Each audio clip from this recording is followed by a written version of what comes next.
2 நாடுகள் சண்டை போடுறாங்க, மக்கள் வந்து பாதிக்கப்படுறாங்க, அந்த மாதிரிலாம் வந்து நம்ம பேசிட்டு இருக்கோம். ஆனா இங்க வந்து இப்போ நாட்டுக்காக 2 இது எங்களோட இடம் அப்படிங்கறத தாண்டி இப்போ ரொம்ப அமாசமைப்பை பிடிக்கிறேங்கிற பேர்ல நிறைய மக்களை வந்து கொண்டுட்டு இருக்காங்க. அது வந்து ஆரம்பத்துல இதுக்கு ஹெல்ப் பண்ண வந்து ட்ரம்ப் தான் வந்து ஹெல்ப் பண்ணிட்டு இருந்தாரு. இஸ்ரேலுக்கு வந்து ஆயுதங்கள் சப்ளை பண்றது, இல்ல அவங்களுக்கு உதவி பண்றது, போருக்காக உதவி பண்றது, அந்த மாதிரிலாம் வந்து அமெரிக்கா தான் சப்போர்ட் பண்ணிட்டு இருந்துச்சு. இப்போ வந்து திடீர்னு அவர் வந்து நான் வந்து இந்த போருக்காக நான் வந்து பேச போறேன், காசா மக்களோட நிலைமை வந்து ரொம்ப மோசமாயிட்டு இருக்கு, அவங்களுக்காக நான் வந்து இந்த மாதிரி பேச்சுவார்த்தை நடத்த போறோம் அப்படின்னு சொல்லி ஒரு டேட்டை வந்து அறிவிச்சிருக்காங்க. ஆனா இந்த பிரச்சனை வந்து இப்போ நடக்கல, கொஞ்ச நாளைக்கு முன்னாடி நடந்த பிரச்சனை இல்லை, ஒரு 2023 இருந்து நடந்துட்டு இருக்கு. இவ்வளவு நாளா நடந்த பிரச்சனை கடைசியில இப்போ இறந்த மக்கள் தொகை பார்த்தீங்கன்னா ஒரு 53,000 பேர் பக்கம் இறந்து போயிருக்காங்க.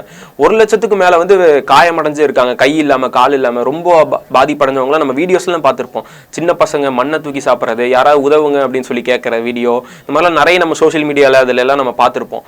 இவ்வளோ பார்த்ததுக்கு அப்புறம் கடைசி நேரத்தில் வந்து ஹெல்ப் பண்ற மாதிரியான ஒரு இது வந்து காட்டுறது வந்து ஏன்னு தெரியல. அவரு ஓகே பேச்சுவார்த்தை நடத்துறது வந்து நல்லதுதான், மீதி இருக்கிற மக்களை வந்து காப்பாத்துறதுக்காக தான், ஓகே அது ஒன்றும் பிரச்சனை இல்லை. ஆனா வந்து மீதி இருக்கிற மக்களை இப்ப காப்பாத்துறதுக்காக பேசுறதை விட முன்னாடியே பேசியிருக்கலாங்கிறதா வந்து கேள்வியா இருக்குது.